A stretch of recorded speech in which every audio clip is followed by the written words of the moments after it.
നമസ്കാരം. UAE exchange പ്രവാസ ലോകത്തിലേക്ക് എല്ലാ പ്രിയപ്പെട്ട പ്രേക്ഷകർക്കും സ്വാഗതം. ഔട്ട് പാസ് പോലെയുള്ള സൗകര്യങ്ങൾ ഉണ്ടായിട്ടും എന്തുകൊണ്ടാണ് ചിലർ നാട്ടിലേക്ക് മടങ്ങി വരാൻ തയ്യാറാകാത്തതെന്ന് എത്ര ആലോചിച്ചിട്ടും ഞങ്ങൾക്ക് മനസ്സിലാകുന്നില്ല. ഞങ്ങൾ എത്ര തന്നെ ശ്രമിച്ചാലും നിങ്ങളുടെ കൂടി സഹകരണമില്ലെങ്കിൽ നാട്ടിലേക്കുള്ള തിരിച്ചുവരവ് അസാധ്യം തന്നെയാണ്. ഒന്നു മാത്രം ഞങ്ങൾ ഓർമ്മിപ്പിക്കുന്നു, ലോകത്ത് എവിടെയാണെങ്കിലും നിങ്ങൾ പ്രവാസി മാത്രമാണ്. എന്നെങ്കിലും ഒരിക്കൽ നിങ്ങൾക്ക് ജന്മനാട്ടിലേക്ക് തിരിച്ചു വന്നേ മതിയാകും. ആ തിരിച്ചുവരവ് 6 അടി മണ്ണിനു വേണ്ടി മാത്രമാകാതിരിക്കട്ടെ. ഈ ഓർമ്മപ്പെടുത്തലോടെ UAE എക്സ്ചേഞ്ച് പ്രവാസ ലോകത്തിന്റെ ഇന്നത്തെ അധ്യായം നമുക്ക് ആരംഭിക്കാം.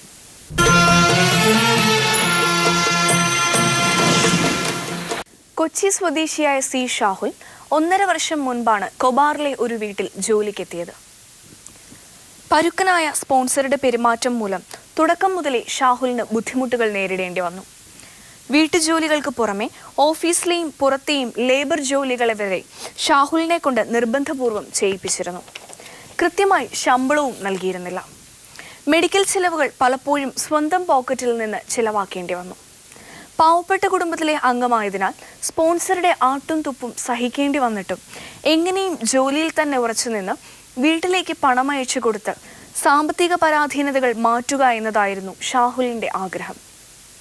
എന്നാൽ 3 മാസം കഴിഞ്ഞിട്ടും ശമ്പളം കിട്ടാതായപ്പോൾ വീട്ടിൽ ഉമ്മയ്ക്ക് അസുഖമായിട്ട് കൂടി പണം അയക്കാൻ കഴിയാത്ത നിസ്സഹായാവസ്ഥയിൽ ഷാഹുൽ എത്തപ്പെടുകയായിരുന്നു.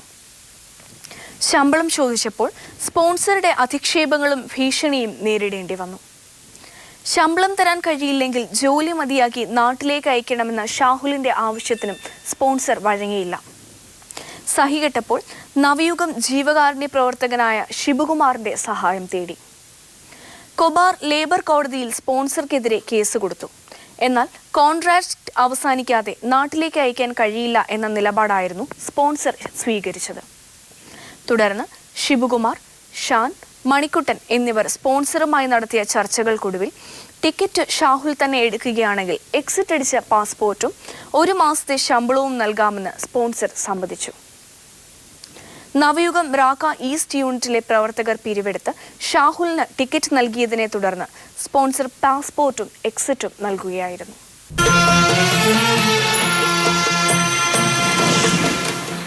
പതിനെട്ട് വർഷത്തെ പ്രവാസി ജീവിതം അവസാനിപ്പിച്ച് നാട്ടിലേക്ക് മടങ്ങുന്ന നവോദയ ദമാം ഖലീജ് മേഖലാ കമ്മിറ്റി അംഗം KB മോഹനന് യാത്രയയപ്പ് നൽകി.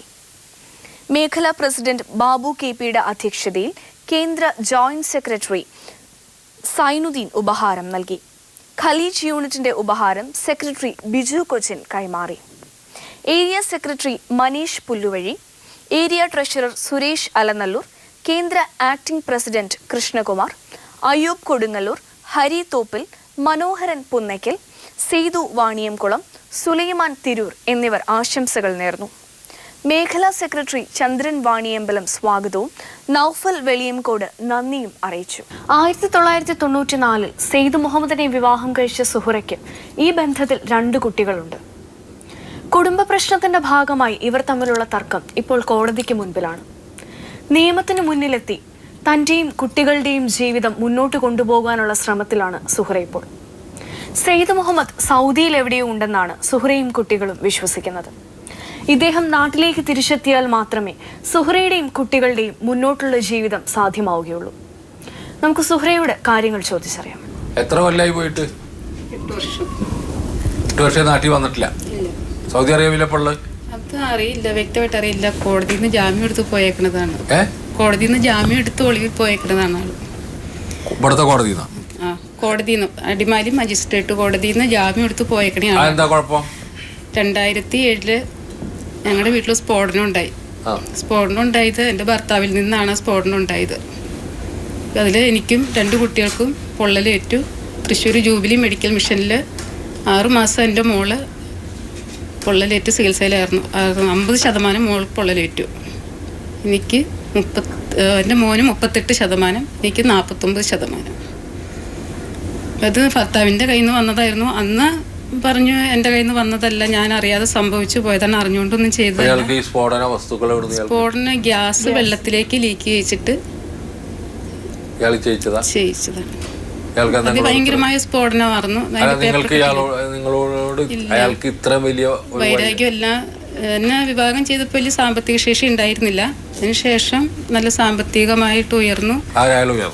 ഞങ്ങൾ കുടുംബം നല്ല രീതിയിൽ തന്നെയാണ് ജീവിച്ചൊരു വഴക്കോ പിണക്കോ ഒന്നും വീട്ടിലുണ്ടായിട്ടില്ല, ഇന്നുവരെ ഉണ്ടായിട്ടില്ല. അപ്പം വണ്ടി 2-3 വണ്ടികളൊക്കെ ഉണ്ടായിരുന്നു. അപ്പോൾ ബിസിനസ് ആവശ്യത്തിനാണെന്നും പറഞ്ഞ് പോയി കഴിഞ്ഞാൽ ഒരു 2004 മുതൽ പോയി കഴിഞ്ഞാൽ പിന്നെ യാതൊരു ബന്ധവുമില്ല. വിളിച്ചു കഴിഞ്ഞിട്ടുണ്ടെങ്കിൽ പരിധിക്ക് പുറത്താണെന്നാണ് പറയുന്നത്. പരിധിക്ക് പുറത്താണെന്നാണ് പറയുന്നത്. പിന്നീട് ഇങ്ങനെ നാട്ടുകാരൊക്കെ പറയുന്നുണ്ട് മലപ്പുറത്തൊരു സ്ത്രീയായിട്ട് ബന്ധമുണ്ട് എന്നൊക്കെ പറഞ്ഞെങ്കിലും നമുക്കത് വ്യക്തമായിട്ട് നമുക്ക് അറിയണ്ടായിരുന്നില്ല. അപ്പോൾ ചോദിച്ചപ്പോഴും പറഞ്ഞു എനിക്ക് ഇവിടെ വിട്ട് പോകാൻ കഴിയില്ല, നിന്നെ മക്കളെയും വിട്ട് എനിക്ക് ഒരിടത്തും പോകാൻ കഴിയില്ല, അങ്ങനെ വിശ്വസിക്കരുത് എന്ന് പറഞ്ഞ് മുന്നോട്ട് പോയി. അപ്പോൾ സാമ്പത്തിക ഉയർച്ച വന്നപ്പം വഴിവിട്ട ജീവിതത്തിലേക്ക് പോയി. ആ ജീവിതമാണ് എന്നെയും മക്കളെ ഇങ്ങനെ ചെയ്യാനുള്ള കാരണം. 2007 ഏപ്രിൽ മാസം ആദ്യം ദുഃഖവെള്ളി പെസക വ്യാഴം വന്നപ്പോൾ ഞങ്ങളെ ഇവിടെ തിരുവനന്തപുരത്ത് തന്നെ നമുക്ക് ടൂർ പോകാമെന്നും പറഞ്ഞ് കൊണ്ടുവന്നു. എന്നാൽ തിരിച്ച് പോയ വഴി വണ്ടി ആക്സിഡൻ്റായി. അപ്പം ഞാനും മോളും ഇരുന്ന ഭാഗം ഫുള്ള് തകർന്നു. പക്ഷെ ഞങ്ങൾക്കൊന്നും സംഭവിച്ചില്ല അന്ന്. ഞാനും ഭർത്താവും 2 മക്കളും ഞങ്ങളുടെ ഒരു സ്റ്റാഫ് പയ്യനും ഉണ്ട്. അതിനുശേഷം വീട്ടിൽ ചെന്ന് അപ്പം എന്നോട് പറഞ്ഞു ഇങ്ങനെ ആക്സിഡൻ്റായവരാരോടും പറയണ്ട, നമ്മളൊന്ന് വലിയതായിട്ട് പോകുന്നു, ആക്സിഡൻ്റായെന്ന് പറഞ്ഞാൽ നാണക്കേടാണെന്ന് പറഞ്ഞു. ശരി പറയുന്നില്ല. എന്നാലും ഞാൻ എൻ്റെ വീട്ടിൽ എനിക്കൊരു സഹോദരനുള്ളൂ, സഹോദരൻ്റെ അടുത്ത് വിളിച്ചു പറഞ്ഞു. അപ്പം കുഴപ്പമില്ല പറഞ്ഞല്ലോ, എന്തെങ്കിലും എവിടെ എത്തുമെന്ന് നോക്കാം. പിന്നെ എല്ലാവരും പറഞ്ഞു പുള്ളിയൊന്ന് വിളിച്ച് ചോദിക്കാം എന്ന് പറഞ്ഞപ്പോഴും ഞാനൊരു പ്രശ്നം ഉണ്ടാക്കി കഴിഞ്ഞാൽ അത് വലുതായി പോകുമല്ലോ, പയ്യെ ശരിയാകുമെന്ന് വിചാരിച്ചിട്ടാണ് മുന്നോട്ട് പോയത്.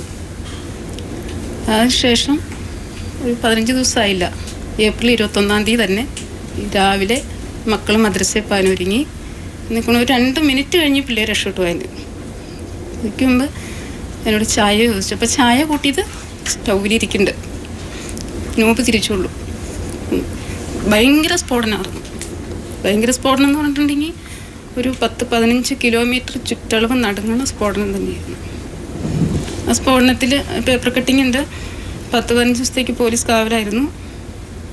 പിന്നീട് ഞങ്ങളെ അവിടെ അടുത്തുള്ള ഹോസ്പിറ്റലിൽ കൊണ്ടുപോയി പിന്നെ കോലഞ്ചേരി എത്തിച്ചു. കോലഞ്ചേരിയിൽ നിന്ന് അവിടെ പറ്റാതെ ഇപ്പോൾ തൃശ്ശൂർ ജൂബിലി മെഡിക്കൽ മിഷനിലേക്ക്.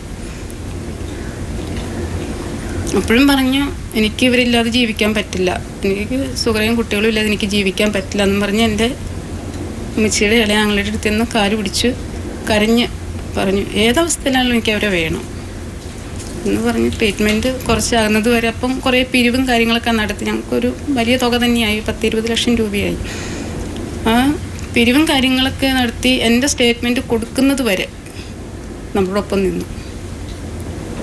സ്റ്റേറ്റ്മെൻറ്റ് കൊടുത്തു കഴിഞ്ഞപ്പോഴാണ് പുള്ളി തിരിയുന്നത്. അത് കഴിഞ്ഞപ്പോൾ പിന്നെ ഞങ്ങൾ ഡിസ്ചാർജ് ചെയ്ത് എൻ്റെ സഹോദരൻ ഒരാളേ ഉള്ളൂ, എനിക്ക് ബാപ്പയില്ല.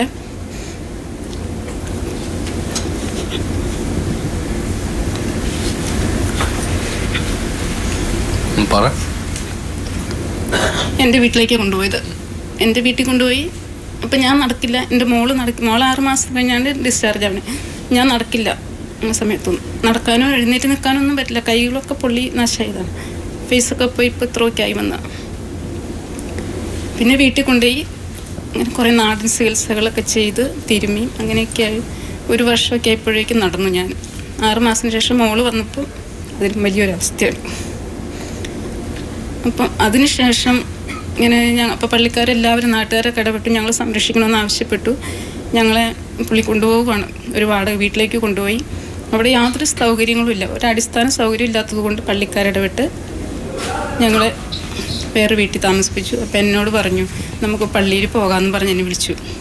തൊടുപുഴ പള്ളിയിൽ പോകാമെന്ന് പറഞ്ഞ് എന്നെ മക്കളെ കൊണ്ടുപോയി. ആ പോക്കിൽ എന്നെ SH ഹോസ്പിറ്റലിൽ കൊണ്ട് അഡ്മിറ്റാക്കി പുള്ളി. അത് അന്നേരം എനിക്കൊന്നും തല നിവർത്താൻ പറ്റില്ല, അത്രയും ഭീകരമായൊരവസ്ഥയാണ് എൻ്റേത്. മുഖമൊക്കെ മൂടിയിട്ടാണ് ഞാൻ പോണത്. ഇവിടെ കൊണ്ട് അഡ്മിറ്റാക്കി അവരൊരു ഇഞ്ചക്ഷൻ തന്നു. ഇഞ്ചക്ഷൻ തന്നപ്പോൾ ഇത്രേ മയങ്ങിപ്പോയി. അപ്പം എന്നോട് പാടൊക്കെ മാറാനുള്ള ട്രീറ്റ്മെൻറ്റാണ്. നമ്മളന്ന് ഇങ്ങനെ ഒരു ട്രാപ്പിൽ പെടുമെന്നുള്ള വിശ്വാസം ഇല്ലാത്തതുകൊണ്ടൊന്നും നോക്കിയിട്ടുണ്ടായില്ല. അപ്പം കണ്ണ് തുറന്ന് നോക്കിയപ്പോൾ മെൻ്റൽ ഹോസ്പിറ്റലാണ്. വാർഡിൽ ഒരു 5-8 രോഗികളുടെ ഇടയ്ക്ക് അവരിങ്ങനെ എന്തൊക്കെയോ കാണിക്കുന്നു, വായുവിൽ എഴുതുന്നു, പെട്ടുപോയല്ലോ എന്ന് എനിക്ക് മനസ്സിലായി. അപ്പം ഞാൻ പെട്ടെന്ന് കരഞ്ഞു. അവിടെ കരഞ്ഞു കഴിഞ്ഞപ്പോൾ തന്നെ അവിടെ നിന്ന് അറ്റൻഡറൊക്കെ വന്ന് എന്നെ ബെഡിലേക്ക് ചേർത്ത് കെട്ടി. പിന്നെ എനിക്ക് അനങ്ങാൻ പറ്റിയില്ല. അപ്പോൾ പിന്നെ ഞാൻ നോക്കിയപ്പോൾ ഇനി കരഞ്ഞ് ബഹളം വെച്ചിട്ട് ഇരുട്ട് മുറിയാണ്. ഇപ്പം തന്നെ അവിടുത്തെ വാർഡൻ മദർ വന്നു കഴിഞ്ഞപ്പോൾ ഞാൻ പറഞ്ഞു എനിക്ക് ടോയ്ലറ്റിൽ പോകണമെന്ന് പറഞ്ഞു. അപ്പം എൻ്റെ കെട്ടൊക്കെ അഴിച്ചു കഴിഞ്ഞപ്പോൾ എന്ത് പറ്റിയതാണെന്ന് ചോദിച്ച കാര്യങ്ങളൊക്കെ പറഞ്ഞു. കാര്യങ്ങളെല്ലാം പറഞ്ഞിപ്പോൾ ഡോക്ടർ വരട്ടെന്ന്. ഡോക്ടർ ലീവിലാണ്, ഡോക്ടർ റെസ്വിൻ ലീവിലാണ്.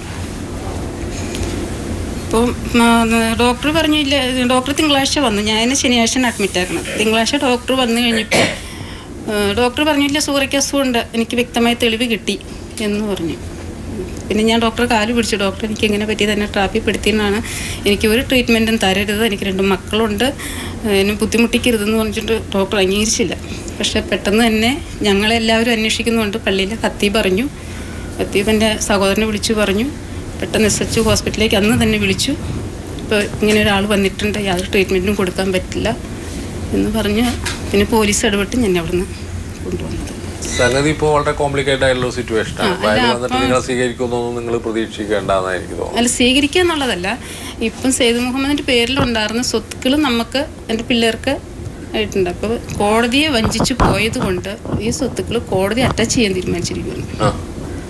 സെയ്ദിൻ്റെ പേരിലുള്ള സ്വത്തുക്കൾ കോടതി അറ്റാച്ച് ചെയ്യും. കോടതി അറ്റാച്ച് ചെയ്ത് നിങ്ങൾക്ക് തരും. എല്ലാം കോടതി കംപ്ലീപ്പിച്ചുകൊണ്ട് കോടതി അറ്റാച്ച് ചെയ്ത് ലേലത്തിൽ വയ്ക്കും. അല്ല, കോടതിയിലേക്കൊന്നും കൊടുക്കാമല്ലോ. അല്ല, കോടതി കംപ്ലീപ്പിച്ചുകൊണ്ട് ജാമ്യക്കാരൊക്കെ ബോണ്ട് കെട്ടിവെച്ചു. അപ്പം ഇങ്ങനെയാണ് പറഞ്ഞപ്പോൾ കോടതി പറഞ്ഞത് സ്റ്റേഷനിലേക്ക് CA വിളിച്ചിട്ട് പറഞ്ഞു എത്രയും വേഗം ഹാജരാക്കണം. അയാളെ നിങ്ങൾക്ക് എങ്ങനെ ഹാജരാക്കാൻ പറ്റുക? അല്ല, ഞങ്ങൾക്ക് പറ്റില്ല. അപ്പോൾ കഴിഞ്ഞ കോടതിയുടെ പണിയല്ലേ, ജനുവരിയിൽ മലപ്പുറം കോഴിക്കോടൊക്കെ പോലീസ് പോയിട്ടുണ്ടായിരുന്നു. അല്ല, ഞാൻ ചോദിക്കുന്നത് നിങ്ങളാരും ജാമ്യത്തിൽ എടുത്തിട്ടില്ലല്ലോ? ഞങ്ങൾ എടുത്തിട്ടില്ല. നിങ്ങൾ കോടതിയിൽ വേറൊരു പെറ്റീഷൻ ഫയൽ ചെയ്തിട്ട് നിങ്ങൾക്ക് താമസിക്കാനുള്ള ഏക സ്ഥലമാണ്, നിങ്ങൾ അവിടെ നിന്ന് മാറ്റി നമ്മൾ കൊടുത്തിട്ടുണ്ട്. അങ്ങനെ കൊടുത്തു. അപ്പോൾ പറഞ്ഞ് അത് കോടതിയെ ബാധിക്കുന്ന കാര്യമല്ല, അത് കോടതിയെ ബാധിക്കുന്നതാണ് എന്നാണ്. കോടതിയെ ബാധിക്കില്ല. പ്രൊട്ടക്ഷൻ ഓർഡർ തന്നിട്ടുണ്ട് കോടതി. അടിമാലി ജുഡീഷ്യൽ മജിസ്ട്രേറ്റ് കോടതി തന്നെയാണ് നമുക്ക് പ്രൊട്ടക്ഷൻ ഓർഡർ തന്നിരിക്കുന്നത്. ഈ വീട്ടിൽ താമസിക്കാം. നിങ്ങളത് പോയി ഇങ്ങോട്ട് ഹൈക്കോടതിയിൽ എഴുതി കൊടുത്താൽ മതി. അപ്പോൾ പ്രധാനമായിട്ട് ഇയാളുടെ സംബന്ധിച്ച് തന്നെയുമല്ല, ഈ ഇദ്ദേഹം വിളിക്കുന്നുണ്ട് എന്നെ. അപ്പോൾ ഈ ശനിയാഴ്ച 27-ാം തീയതി എന്നെ വിളിച്ചിരുന്നു. 26-ാം തീയതി 10 മണിക്ക് എന്നെ വിളിച്ചത്. അപ്പം നെറ്റിൽ നിന്ന് വിളിച്ചിട്ട് പറഞ്ഞത് 30 ദിവസത്തിനകം കേസ് പിൻവലിച്ചില്ലെങ്കിൽ ഇനിയും നിങ്ങൾ അനുഭവിക്കും. ഇനിയും നിങ്ങൾ അനുഭവിക്കും. കേസ് പിൻവലിച്ചില്ലെങ്കിൽ. എന്ത് കേസാ പിൻവലിക്കേണ്ടത്? ഈ സെയ്ദിന്റെ പേരിലുള്ള 3 കേസുണ്ട്. ഗാർഹിക പീഡനം, അങ്ങനെ 3 കേസുണ്ട്. അപ്പോൾ ഈ 3 കേസും പിൻവലിച്ചില്ല എങ്കിൽ ഇനിയും നിങ്ങൾ ജീവിതത്തിൽ ഇതിൽ കൂടുതൽ ദുരിതങ്ങൾ നീയും നിന്റെ വീട്ടുകാർ. എൻ്റെ സഹോദരനാണ് ഇപ്പോൾ എന്നെ സംരക്ഷിക്കുന്നത്, എന്നെ 2 മക്കളെ സംരക്ഷിക്കുന്ന എൻ്റെ സഹോദരനാണ്. അപ്പോൾ ഈ സ്ഫോടനത്തോടു കൂടി എൻ്റെ മോളുടെ കേൾവി പോയി.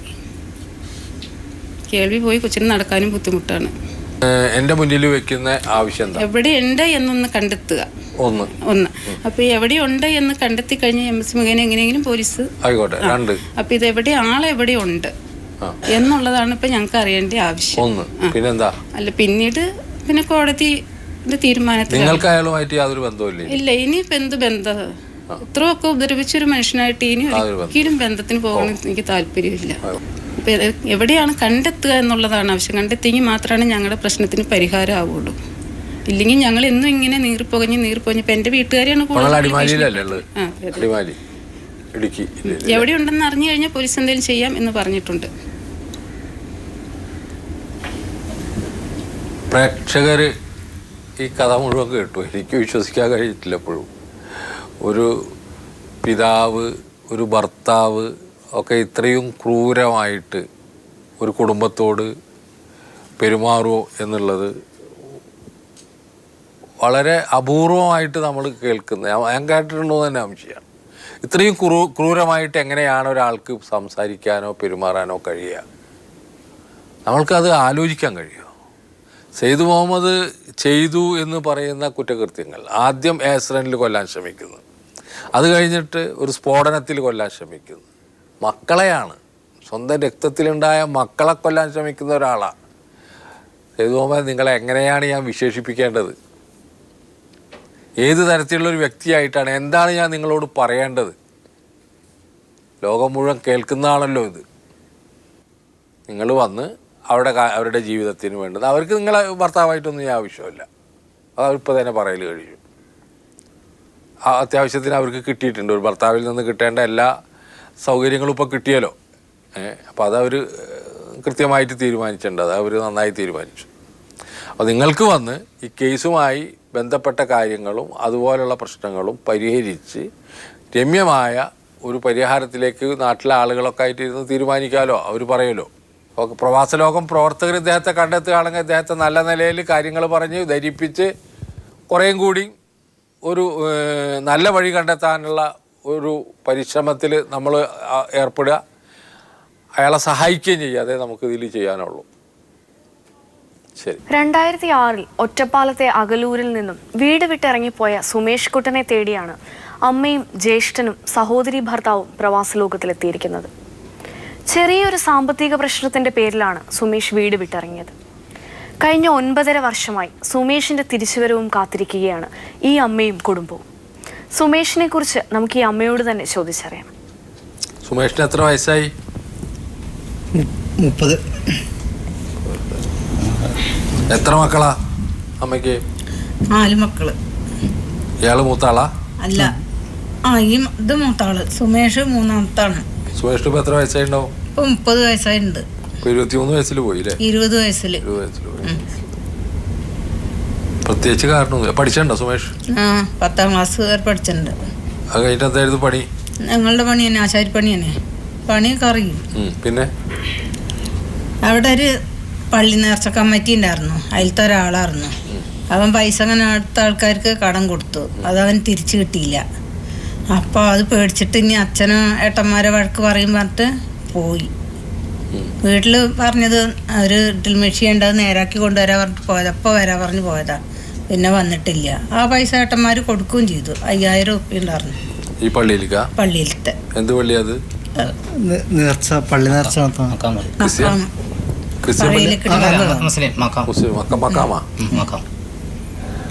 അപ്പൊ അത് എല്ലാരും പാടം നടത്തുന്ന ഒരു നേർച്ചയാണ്. അവിടെ ഒറ്റപ്പാലത്ത് എല്ലാരും കൂടി നടത്തുന്നതാ? പഴയലക്കടി. അതിലത്തെ ഒരു അംഗായിരുന്നു ഖജാൻജി. അപ്പൊ അവന്റെ പൈസ എങ്ങനെ നഷ്ടപ്പെട്ടു. ആ പൈസ നഷ്ടപ്പെട്ട് തിരിച്ചു വയ്ക്കാൻ പൈസ 5000 രൂപ നാട് വിടേണ്ട കാര്യം ഉണ്ടായിരുന്നില്ല. 10 വർഷം. ഇപ്പൊ എവിടെയൊന്നും യാതൊരു നിശ്ചയമില്ല. അപ്പൊ നിങ്ങൾ അപ്പ ഉടനൊന്നും അന്വേഷിച്ചില്ല? അന്വേഷിക്കലെന്നെയാണ്. കൊടക്ക് പണിതായിരുന്നു, കോഴിക്കോട്, വടകര, ആ ഭാഗത്തൊക്കെ ഒരു പോയി അന്വേഷിച്ചു. അവിടെ ഒന്നും ഇല്ല. അവിടെ ഒന്നും എത്തിയില്ല. ഇല്ല. അവിടെ ജോലിയൊക്കെ അറിയുന്ന ആളാ അല്ലേ? ജോലിയൊക്കെ അറിയും. ഞങ്ങൾ അന്ന് തുടങ്ങി ഓരോ സ്ഥലങ്ങളിൽ അവര് ഓരോരുത്തരും ഓരോന്നും പറഞ്ഞ് ഞങ്ങൾ അവിടെയൊക്കെ പോയി അന്വേഷിക്കും. കണ്ടതായിട്ടൊക്കെ പറഞ്ഞിട്ടില്ല. ഇല്ല, ആരും കണ്ടതായി പറഞ്ഞിട്ടൊന്നുമില്ല. അല്ല, അവിടെയൊക്കെ ആദ്യം പണിതുണ്ടായിരുന്നു, വടകരയൊക്കെ. വേറെ ചീത്ത സ്വഭാവങ്ങളൊന്നുമില്ല. അല്ല, ചീത്ത സ്വഭാവമൊന്നുമില്ല, നല്ല സ്വഭാവം ഉണ്ടായിരുന്നു അവന്റെ. വേറെ കല്യാണം കഴിച്ചിട്ട് നിൽക്കണമെങ്കിൽ കുഴപ്പമില്ല, ഞങ്ങൾ വന്നാലും സ്വീകരിക്കാൻ തയ്യാറാണ്. ആള് വന്നു കിട്ടണം. പ്രവാസ ലോകം പ്രേക്ഷകരോടും പ്രവർത്തകരോടും സുമേഷ് കുട്ടൻ വളരെ ചെറിയ കാരണത്തിനാണ് നാട് വിട്ടുപോയത്. അത്രയും ഒരു ഗൗരവപ്പെട്ട ഒരു കാര്യവുമില്ല. ഒരു 5000 രൂപയുടെ പ്രശ്നമുള്ളൂ. എങ്ങനെയെങ്കിലും 2006 അതൊന്നും പരിഹരിക്കാൻ പറ്റാത്ത ഒരു കുടുംബമല്ല. അയാൾക്ക് തന്നെ ഉണ്ട്. സുമേഷ് നല്ലൊരു മതേതരവാദിയാണ് എന്നുള്ള കാര്യത്തിൽ സന്തോഷമുണ്ട്. അത്തരത്തിലുള്ള ഒരാൾ ഇത്തരത്തിലുള്ള ഒരു തീരുമാനമെടുത്ത് ശരിയായില്ല എന്നാണ് എൻ്റെ അഭിപ്രായം. നല്ല മനസ്സുള്ള, നല്ല കുടുംബ സ്നേഹമുള്ള, പൊതു രംഗത്ത് നിൽക്കുന്ന ഒരാൾ ഒരു 5000 രൂപ അദ്ദേഹത്തൊന്നും നിങ്ങളെടുത്താതൊന്നും ആയിരിക്കാൻ സാധ്യതയില്ല. അത്തരത്തിലുള്ള ഒരു ചെറിയ ക്രയവിക്രയത്തിൽ വന്ന ഒരു ചെറിയ അബദ്ധത്തിന് നിങ്ങൾ നാട് വിട്ടു പോകേണ്ട ഒരു കാര്യം ഉണ്ടായിരുന്നില്ല എന്നാണ് എനിക്ക് തോന്നുന്നത്. 9.5 കൊല്ലം ഈ ഒരു ചെറിയ കാരണം പറഞ്ഞ് നിങ്ങൾ വീട് വിട്ട് നിൽക്കുന്നത് ഒട്ടും ശരിയല്ല. സുമേഷ് കഴിയുന്നതും വേഗം വീട്ടിലേക്ക് വരണം എന്നാണ് ഞങ്ങൾക്കൊക്കെ പറയാനുള്ളത്. ഇതൊന്നും ഒരു കാരണമല്ല സുമേഷെ വാട് വിട്ടു പോകാൻ. നിങ്ങളിപ്പോൾ എവിടെയാണ്, എന്തൊക്കെയാണ് 9.5 വർഷം കൊണ്ട് സംഭവിച്ചിട്ടുള്ളതെന്ന് അറിയില്ല. ഇവർ നിങ്ങളെ അന്വേഷിക്കാവുന്ന സ്ഥലങ്ങളിലൊക്കെ അന്വേഷിച്ചിട്ട് അച്ഛനും അമ്മയൊക്കെ കാത്തിരിക്കുകയാണ്. സുമേഷിനെ കണ്ടെത്തുന്ന ആരെങ്കിലും അല്ലെങ്കിൽ എവിടെ വെച്ച് കാണുകയാണെങ്കിൽ അടിയന്തരമായിട്ട് ഞങ്ങളെയോ ഈ കുടുംബത്തെയോ അറിയിക്കണം. ഞങ്ങളുടെ പ്രവർത്തകരുണ്ട് കേരളത്തിൻ്റെ വിവിധ ഭാഗങ്ങളിലൊക്കെ പ്രവാസ ലോകവുമായി ബന്ധപ്പെട്ട് പ്രവർത്തിക്കുന്ന നിരവധി ആളുകളുണ്ട്. ഈ സുമേഷിന് എന്തെങ്കിലും തരത്തിലുള്ള പ്രശ്നങ്ങളുണ്ടെങ്കിൽ എന്നെ വിളിച്ചോ അല്ലെങ്കിൽ റഫീഖിനെ വിളിച്ചോ കാര്യങ്ങൾ പറയാം. ഞങ്ങളതൊക്കെ സെറ്റിൽ ചെയ്യാൻ തയ്യാറാണ്. ഏതെങ്കിലും തരത്തിലുള്ള ഇതൊക്കെ അല്ലേ ഞങ്ങൾക്ക് പറയാൻ പറ്റുള്ളൂ. അപ്പോൾ കഴിയുന്നത് വേഗം ഇവരെ വന്ന് കണ്ട് ഇവരെ സമാധാനിപ്പിച്ച് ഇവരുടെ കൂടെ ജീവിക്കലായിരിക്കും. വീണ്ടും ആ മക്കാമിൻ്റെ കമ്മിറ്റിയിലൊക്കെ വന്ന് നിങ്ങൾ സജീവമായിട്ട് കാണാൻ ഞങ്ങളൊക്കെ ആഗ്രഹിക്കുന്നു. ഞാനിവരെ തിരിച്ചയക്കുന്നത് സുമേഷ് തിരിച്ചു വരും എന്നുള്ള പ്രതീക്ഷയോട് കൂടിയാണ്. നോക്കാം കേട്ടാ. സ്വദേശത്തും വിദേശത്തും കാണാതാകുന്നവരെ കുറിച്ചുള്ള അന്വേഷണമാണ് ഞങ്ങളുടെ ഈ യാത്ര. ഇത് തികച്ചും സൗജന്യവുമാണ്. കാണാതായ ആളിനെ കുറിച്ചുള്ള വിശദ വിവരങ്ങൾ, ഫോട്ടോ, അയക്കുന്നയാളിൻ്റെ പേര്, മേൽവിലാസം, ഫോൺ നമ്പർ തുടങ്ങിയവ സഹിതം ഞങ്ങൾക്ക് എഴുതുക. ഞങ്ങളുടെ വിലാസം: പ്രവാസ ലോകം, കൈർലി TV, കൈർലി ടവർ, പാളയം, ട്രിവാൻഡ്രം 34. ഞങ്ങളുടെ ഹോട്ട്ലൈൻ മൊബൈൽ നമ്പറുകൾ: കേരളം ഇന്ത്യ, റഫീഖ് റാവുത്തർ 9847920104. ഞങ്ങളുടെ ഇമെയിൽ അഡ്രസ് പ്രവാസലോകം@gmail.com. സുഹ്റയുടെ ദുരന്തം നമ്മെ ആകെ വേദനിപ്പിക്കുന്നു. സെയ്ദ് മുഹമ്മദിന് ഇനി ചെയ്യാനുള്ളത് തിരികെ നാട്ടിലെത്തി ഇവരുടെ ആവശ്യങ്ങൾ നടത്തിക്കൊടുക്കുക എന്നത് മാത്രമാണ്. ഇതിനായി പ്രവാസ ലോകവും പ്രതീക്ഷയോടെ കാത്തിരിക്കുന്നു. UAE എക്സ്ചേഞ്ച് പ്രവാസ ലോകത്തിൻ്റെ മറ്റൊരു അധ്യായത്തിലൂടെ നമുക്ക് വീണ്ടും കാണാം. നന്ദി, നമസ്കാരം.